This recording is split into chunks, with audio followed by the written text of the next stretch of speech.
உருட்டுலயே உருட்டு உலக மகா உருட்டு, ஸ்கின் டிசீஸ் வந்தா சரியாவே போகாதுன்னு சும்மாவே உருட்டி விட்ட உருட்டு. உண்மை என்னன்னா, அடுத்தது காட்டும் பளிங்கு போல் நெஞ்சம் கடுத்தது காட்டும் முகம்னு வள்ளுவர் சொன்ன மாதிரி தோல் முடி நகத்துல வர்ற மாற்றங்கள் எல்லாமே நம்ம உடம்புலையும் மனசுலையும் உடம்புக்கு வெளியிலையும் ஏற்படுற பாதிப்புகளை காட்டுற அறிகுறிகள் தான். நம்ம உடம்புக்குள்ள இருக்கிற எல்லா பார்ட்ஸையும் சேஃபா வச்சுக்கிறதுக்காக உடம்புக்கு வெளியில இருக்கிற நம்ம ஸ்கின், ஹேர் அண்ட் நெயில் வெளியில நடக்கிற எல்லா டேமேஜஸையும் தாங்கிக்குது. எவ்வளவு அடிச்சாலும் தாங்கினா இவன் ரொம்ப நல்லவன்டாங்கிற மாதிரி.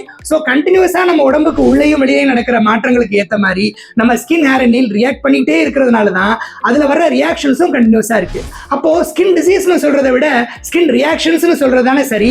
ஸ்கின், ஹேர், நெயில் ப்ராப்ளம் சரியா போகணும்னா அந்த ரியாக்ஷன்ஸ் எதை காட்டுதுன்னு கண்டுபிடிச்சு அதை சரி பண்ணணும். ஏன்னா பிரச்சனை நம்ம உடம்புக்கு வெளியிலையோ உள்ளேயோ ஏன் நம்ம மனசுலயோ கூட இருக்கலாம். So skin, hair and nail problem சரியாகலைன்னா அதுக்கான சரியான காரணம் கண்டுபிடிக்கப்படலைன்னு அர்த்தம். பி இன்டெலிஜென்ட் மக்களே, நம்ம கிளி உடனே ஆர்டிஃபிஷியல் இன்டெலிஜென்ஸ் ட்ரை பண்ணலாமா டாக்டருங்க?